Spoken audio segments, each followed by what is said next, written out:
Praise the Lord. Logos quiz 2026 online പഠന വീഡിയോയിലേക്ക് ഏവർക്കും സ്വാഗതം. ഈ വീഡിയോയിൽ വിശുദ്ധ യോഹന്നാൻ്റെ സുവിശേഷം 3-ാം അധ്യായത്തിൽ നിന്നുള്ള 40 ചോദ്യോത്തരങ്ങളാണ് ചർച്ച ചെയ്യുന്നത്. ചോദ്യോത്തരങ്ങളിലേക്ക് കടക്കാം.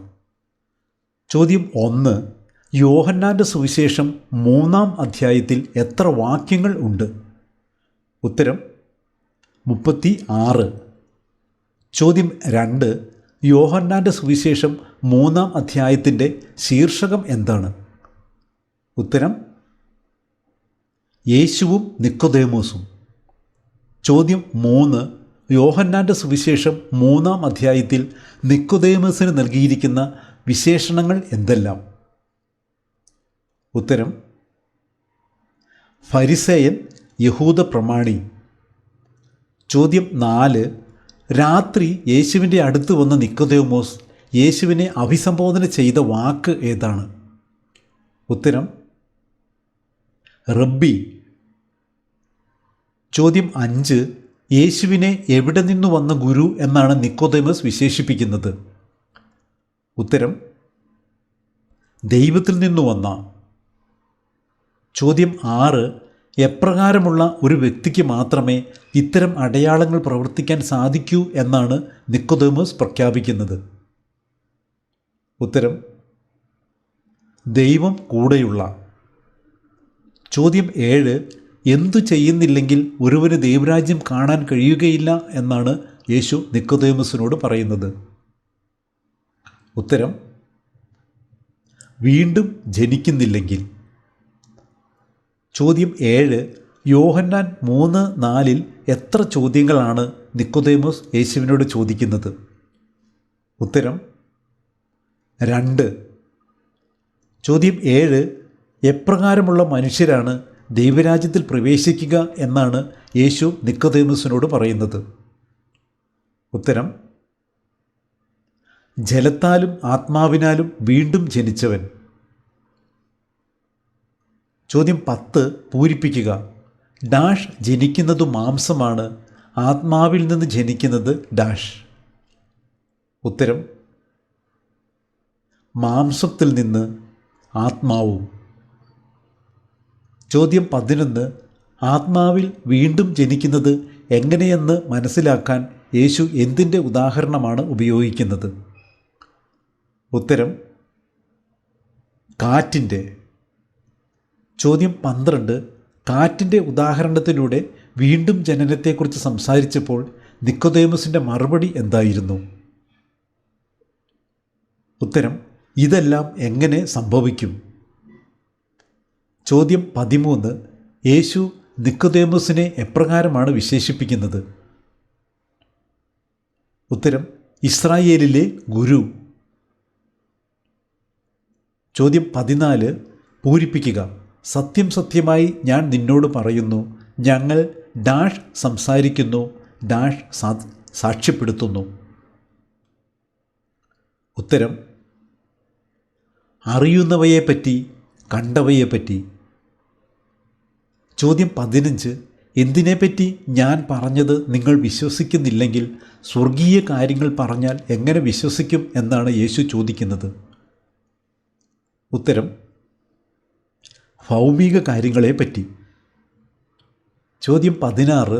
സ്വർഗത്തിൽ കയറിയിട്ടുള്ള ഏക വ്യക്തി ആരെന്നാണ് യേശു പ്രസ്താവിക്കുന്നത്? ഉത്തരം സ്വർഗത്തിൽ നിന്നിറങ്ങി വന്ന മനുഷ്യപുത്രൻ. ചോദ്യം 17. മോശ മരുഭൂമിയിൽ സർപ്പത്തെ ഉയർത്തിയ സംഭവം പഴയ നിയമത്തിൽ എവിടെയാണുള്ളത്? ഉത്തരം സംഖ്യ 21:9. ചോദ്യം 18. മോശ മരുഭൂമിയിൽ സർപ്പത്തെ ഉയർത്തിയതുപോലെ മനുഷ്യപുത്രനും ഉയർത്തപ്പെടേണ്ടിയിരിക്കുന്നു എന്നതിലൂടെ യേശു എന്താണ് ഉദ്ദേശിക്കുന്നത്? ഉത്തരം തൻ്റെ കുരിശുമരണം. ചോദ്യം 19. എന്തിനു വേണ്ടിയാണ് മനുഷ്യപുത്രനും ഉയർത്തപ്പെടേണ്ടിയിരിക്കുന്നു എന്ന് യേശു പറയുന്നത്? ഉത്തരം തന്നിൽ വിശ്വസിക്കുന്നവന് നിത്യജീവൻ ഉണ്ടാകേണ്ടതിന്. ചോദ്യം 20. അവനിൽ വിശ്വസിക്കുന്ന ഏവനും നശിച്ചു പോകാതെ നിത്യജീവൻ പ്രാപിക്കുന്നതിനു വേണ്ടി ദൈവം ലോകത്തെ എത്രമാത്രം സ്നേഹിച്ചു എന്നാണ് യോഹന്നാൻ 3:16 പറയുന്നത്. ഉത്തരം: തൻ്റെ ഏകജാതനെ നൽകാൻ തക്കവിധം. ചോദ്യം 21 പൂരിപ്പിക്കുക. ദൈവം തൻ്റെ പുത്രനെ ലോകത്തിലേക്ക് അയച്ചത് ലോകത്തെ ഡാഷ് പ്രത്യുത അവൻ വഴി ലോകം ഡാഷ്. ഉത്തരം: ശിക്ഷയ്ക്ക് വിധിക്കാനല്ല, രക്ഷ പ്രാപിക്കാനാണ്. ചോദ്യം 22 യേശുവിൽ വിശ്വസിക്കുന്ന ഒരുവനും എന്തു സംഭവിക്കില്ല എന്നാണ് യോഹന്നാൻ 3:18 പറയുന്നത്. ഉത്തരം: ശിക്ഷയ്ക്ക് വിധിക്കപ്പെടുന്നില്ല. ചോദ്യം 23 യേശുവിൽ വിശ്വസിക്കാത്തവൻ്റെ അവസ്ഥ എന്തായിരിക്കുമെന്നാണ് യോഹന്നാൻ 3:18 പറയുന്നത്. ഉത്തരം: നേരത്തെ തന്നെ ശിക്ഷയ്ക്ക് വിധിക്കപ്പെട്ടിരിക്കുന്നു. ചോദ്യം 24 പ്രകാശം ലോകത്തിലേക്ക് വന്നിട്ടും മനുഷ്യർ പ്രകാശത്തേക്കാൾ അധികമായി അന്ധകാരത്തെ സ്നേഹിക്കാൻ കാരണമെന്ത്? ഉത്തരം: അവരുടെ പ്രവൃത്തികൾ തിന്മ നിറഞ്ഞതായിരുന്നതിനാൽ. ചോദ്യം 25 പ്രകാശത്തെ വെറുക്കുന്നത് ആരാണ്? ഉത്തരം: തിന്മ പ്രവർത്തിക്കുന്നവൻ. ചോദ്യം 26 തൻ്റെ പ്രവൃത്തികൾ വെളിപ്പെടാതിരിക്കുന്നതിന് തിന്മ പ്രവർത്തിക്കുന്നവൻ എന്താണ് ചെയ്യുന്നത്? ഉത്തരം: വെളിച്ചത്തു വരുന്നില്ല. ചോദ്യം 27 ആരാണ് വെളിച്ചത്തിലേക്ക് വരുന്നത്? ഉത്തരം: സത്യം പ്രവർത്തിക്കുന്നവൻ. ചോദ്യം 28 സത്യം പ്രവർത്തിക്കുന്നവൻ്റെ പ്രവൃത്തികൾ എപ്രകാരമുള്ളവയെന്നാണ് വെളിപ്പെടുക? ഉത്തരം: ദൈവൈക്യത്തിൽ ചെയ്യുന്നവ.